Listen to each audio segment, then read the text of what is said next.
vamos a hablar con una persona que no es por nada, pero la audiencia sabe que a mí me gusta mucho el cine, que veo bastante cine cuando descuelgo de cuestiones políticas, de análisis y esas cosas. Y no es por nada, pero hace un par de programas atrás, cuando cubrimos el Festival de Cine Colombiano aquí en la ciudad de Buenos Aires, yo hablé con su director y le dije que había una película que me había roto toda la cabeza, que era Las Razones del Lobo, y que quería hablar denodadamente con su directora. Y evidentemente fue una de las películas, no me gusta esto de los rankings, yo qué sé, pero cuando repaso el cine que vi en el 2020, que evidentemente por la cuestión virtual también hubo muchos festivales que terminé viendo mucha película en casa, Las Razones del Lobo es una de las mejores películas que he visto durante el año pasado. Estamos en comunicación, por fin lo hemos logrado, con Marta Hincapié Uribe y bueno, vamos a hablar un rato de la peli, de cuestiones políticas de Colombia y la verdad que es un gusto. Te saludo, Marta, Marcelo Aymar te saluda, ¿cómo estás? Hola, ¿qué tal? Muchas gracias por esas palabras y muy contenta de poder conversar contigo, audiencia en tu programa, aquí desde Medellín, Colombia. Estás en Medellín ahora, ¿no, Marta? Sí, bueno, estoy un poco en las afueras, en una finca, porque tenemos una restricción por el coronavirus. Está la situación muy delicada aquí en Colombia. Marta, ¿sabés que estaba revisando tu Twitter y hace algunos días atrás clavaste un tweet que dice: no te podés fiar del amor, ni de los amantes, ni por supuesto de los directores de cine. ¿Qué es lo que tienen los directores de cine que no podemos confiar en ellos? Bueno, yo creo que en general no deberíamos tener una mirada muy idealizada de los afectos, del amor y de la pareja. Pero yo creo que especialmente los artistas, de las personas que están directamente muy conectadas con la, digamos, condición humana, con la contradicción de la vida de los seres humanos, pues creo que ahí hay como una cierta vulnerabilidad a flor de piel que hace que posiblemente vivamos de una manera, o nos tomemos la vida y las relaciones de una manera diferente. Y bueno, le decimos a la audiencia que es un documental de creación y Las Razones del Lobo, en otras entrevistas te he escuchado que el nombre tiene que ver con el cuento de Caperucita Roja y el Lobo que te leía tu madre, María Teresa Uribe, que es una persona que ha sido muy destacada dentro de la intelectualidad colombiana, y ella te leía de pequeña Caperucita y el Lobo, y que una vez que te lo leyó, dijo, bueno, evidentemente sabemos las razones de Caperucita, pero no sabemos cuáles son las razones del lobo, nunca nos las explicaron. Entonces lo que te quería preguntar, y ya metiéndome un poco en lo que fue este documental que a mí me voló la cabeza, es si vos crees que las razones del lobo, y si en definitiva el lobo tiene que ver con lo malo y Caperucita con lo bueno, si en esta sociedad tan capitalista y tan individualista, el lobo son los pobres. Pues mira, justamente es muy buena pregunta, porque realmente lo que es poner en duda eso, ¿no? Poner en duda el bueno y el malo, quiénes son los buenos y quiénes son los malos, que de alguna manera todos somos el lobo para el otro, ¿no? Es decir, que somos el lobo para el otro siempre, y lo hemos sido antes, lo somos o lo seremos. Por eso es importante esa relativa, cuestionar muy duramente en qué lado estamos de esa maldad, y que fácilmente puedes de alguna manera ver crímenes, por ejemplo. Eso es importante, que si te acuerdas de la primera anécdota con que comienza la película, que es una anécdota del día de hoy, o como lo quieras ver, de una niña que juega con otra y la deja ahogarse en un lago, que por suerte no se ahoga, es dejarla ahogar. Estamos haciendo Pasavalores en AM 1420 con vos. Estamos de nuevo con Marta, esperemos que estuvimos ahora escuchándola un poco mejor. Marta, ¿cómo me escuchas a mí? Y bueno, tratá de decirme un poco el final de esta pregunta que yo te decía de, bueno, que evidentemente si el lobo es el malo, la sociedad muchas veces que está en una situación de bienestar y de confort, también desde los medios de comunicación masivos, se instala, o a mí me parece, que el discurso muchas veces tiene que ver con, bueno, el lobo es el pobre, ¿no? Porque el pobre es aquel que nos puede robar, que nos puede sacar nuestra libertad, que nos puede hacer salir de la zona de confort, ¿no? Claro, sí, te decía que lo importante, lo más importante es buscar la razón del lobo. Y que posiblemente todos de alguna manera hemos sido, somos o seremos el lobo para alguien. Entonces no nos excluimos en eso, ¿verdad? Sí, sí. Vos has tenido un papá que fue alcalde de Medellín y una mamá ¿Sí? que ha sido de izquierdas, ¿no? Sí. Y evidentemente, bueno, ese matrimonio que llevó adelante diferencias políticas, pero que evidentemente se quisieron mucho durante muchos años. ¿En algún momento pensaste que cuando a tu papá le sobraba la política, que no podía alcanzarla con sus propias manos, buscaba algún comentario por parte de tu madre? ¿Cómo se vivían esas diferencias políticas entre ellos, que evidentemente también están plasmadas en el documental Las razones del lobo? Sí, bueno, fue una relación maravillosa, de muchísimo respeto por parte de mi padre y por parte de mi madre, así que yo creo que en ese consenso y en esa tolerancia lograron construir algo muy importante, que es escuchar, ¿no?, al otro, y lo más importante, respetar, digamos, opiniones distintas.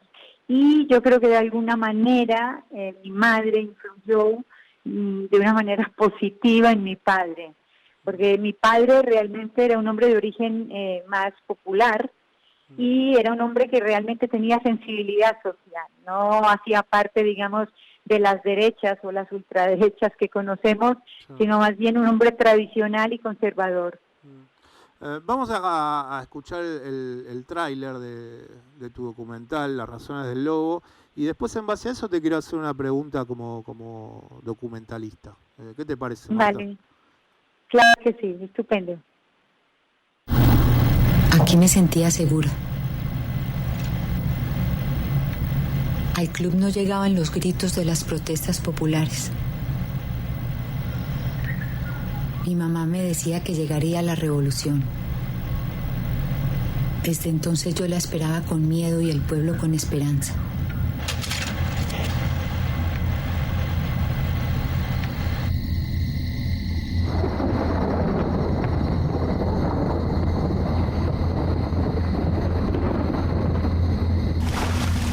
Se decía que los barrios populares eran nidos de sicarios, que había que fumigar las comunas de Medellín, que ahí no había muerto malo.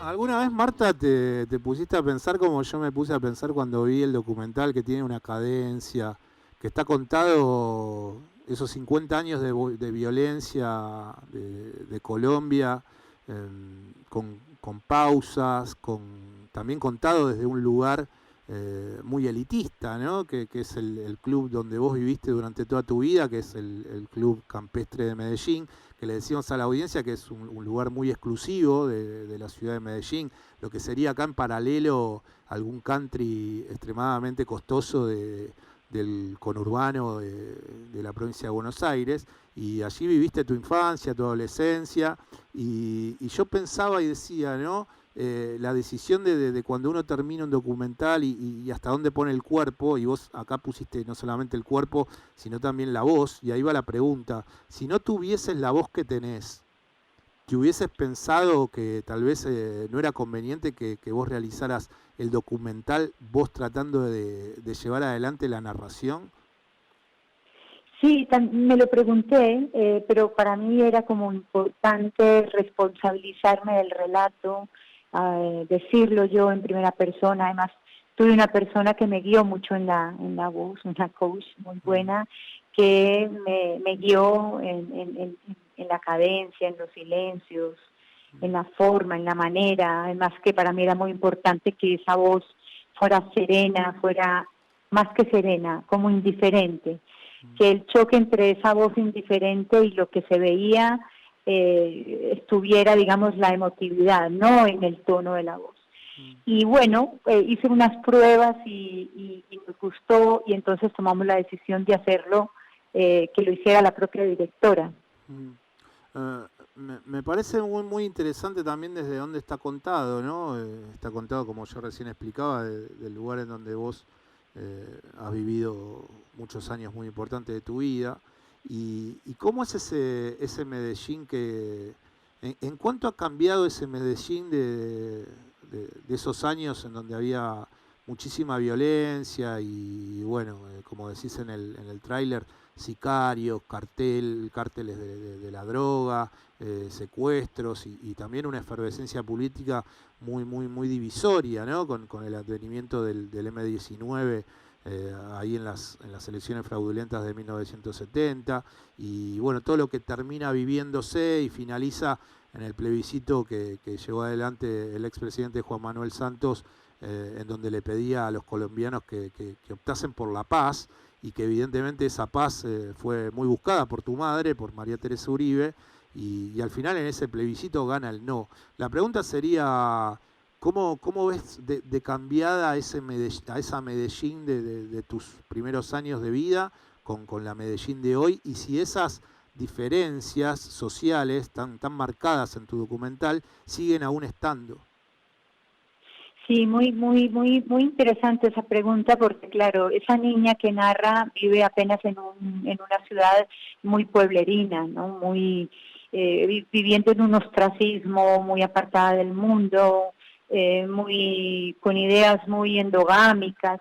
Y la transformación de la ciudad es brutal con la cantidad, digamos, de inmigrantes, de guerras, de bandas, la marginalidad del surgimiento y la explosión de los barrios populares, atravesado no solo por las guerras de la ciudad, sino por todo lo que ha pasado en el país, y la guerra tan larga de 50 años con las guerrillas de las FARC. Y por eso lo impresionante es que ese club social, que está próximo a cumplir 100 años, ha permanecido incólume, es decir, no le ha pasado nada en su extensión, en su forma de vida, y está rodeado de una ciudad vital que ha visto morir generaciones y generaciones de jóvenes, los desaparecimientos, los asesinatos de los líderes sociales, las guerras, es decir, ha pasado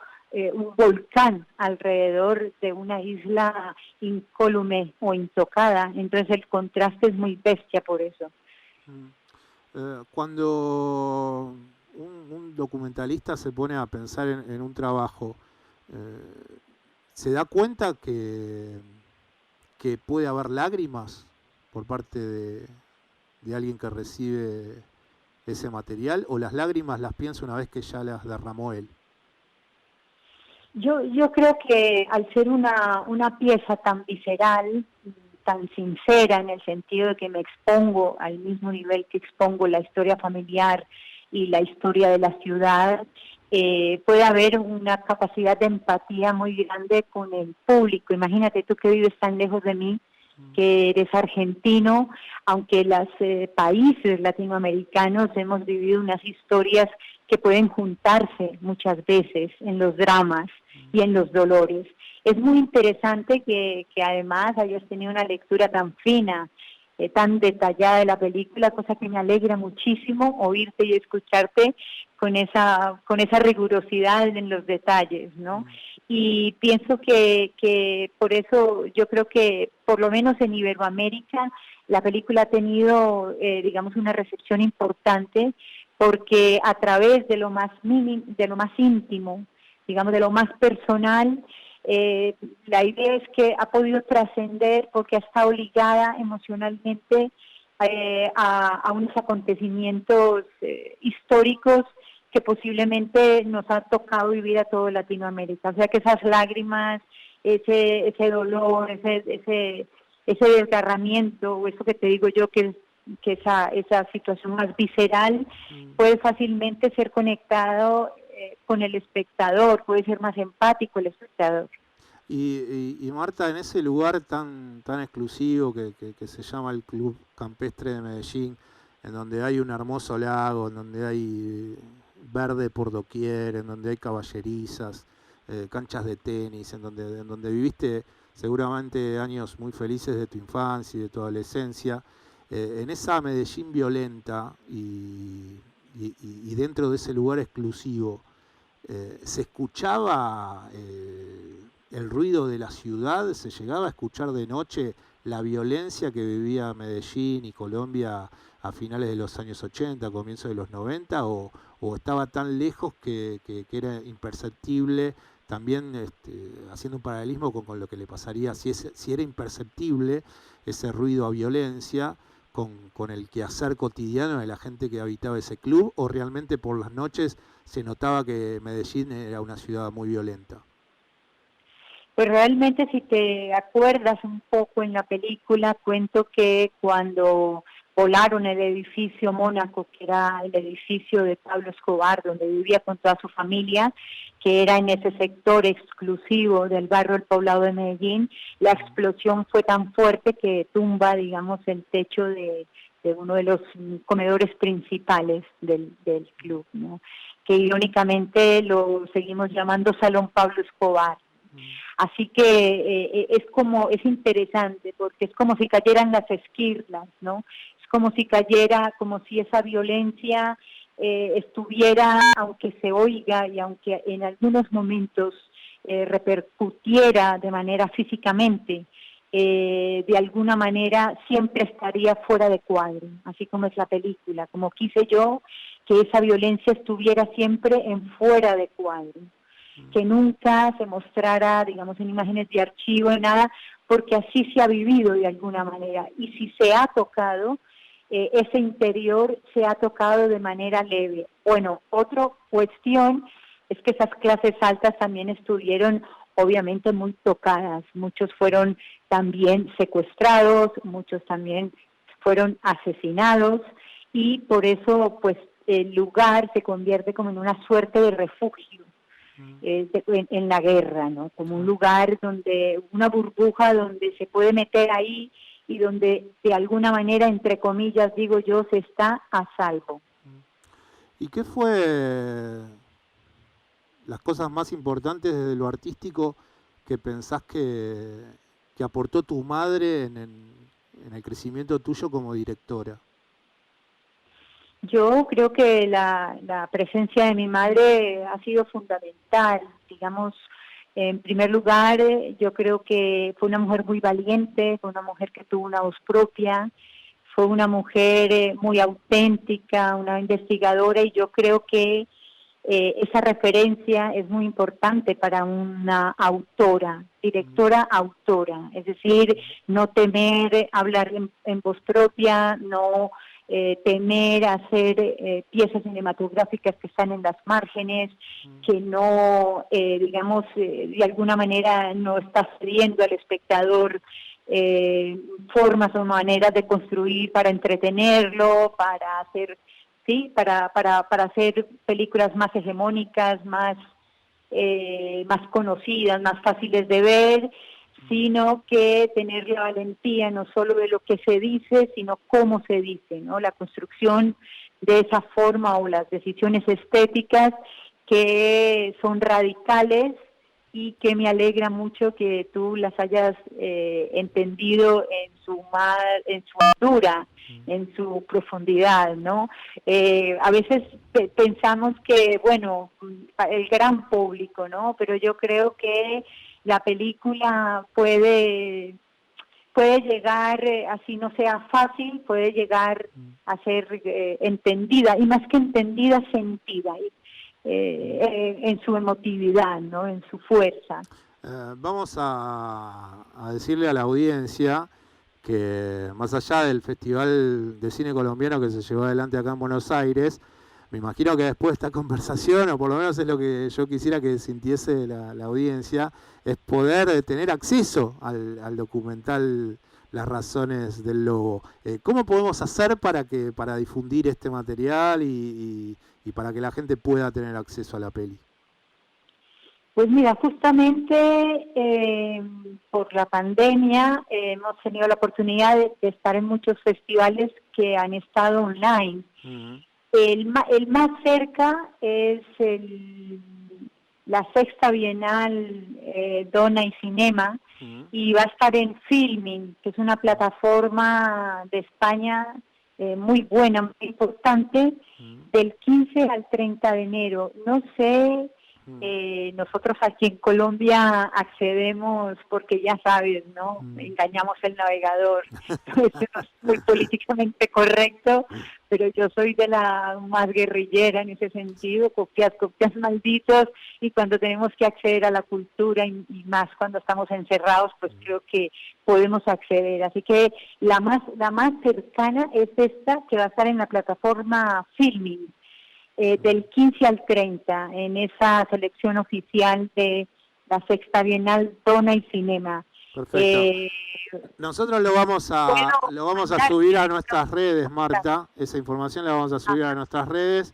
Y bueno, está de más decir que a mí la película me encantó porque tuviste la habilidad creativa de contar la violencia desde la paz. Y eso todavía me sigue rebotando y bueno, toda la cadencia de la peli y terminar conociendo las violencias que atravesó Colombia en las últimas 5 décadas. Así que bueno, agradecerte. Esperemos que cuando pase esta pandemia y andes por Buenos Aires en algún momento podamos invitarte acá al estudio y profundizar más esta charla. Y te mando un beso y un abrazo. No, eso sería genial, eso sería estupendo, ir a ese país maravilloso que lo conozco, y pues para nosotros Argentina es como una suerte de ensueño, todo en su música, en su cultura, su gente, el fútbol, todo, los amamos. Así que me gustaría mucho estar ahí en presencia y darte también un abrazo a ti y a tu audiencia, y muchas gracias por tu invitación. Muchas gracias a vos, Marta, te mando un beso y gracias por el documental que hiciste, que es tremendo, es tremendo. Muchas gracias a ti. Chao, chao.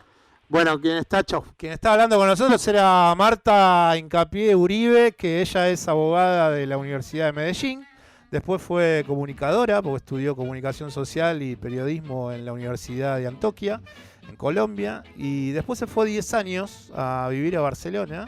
Y en esos 10 años que vivió en Barcelona, estudió en el Centro de Estudios Cinematográficos de Cataluña y allí estudió sonido y montaje. Marta Hincapié Uribe, la documentalista de creación del documental Las razones del lobo, aquí en Paso Valores, en AM 1420, con vos.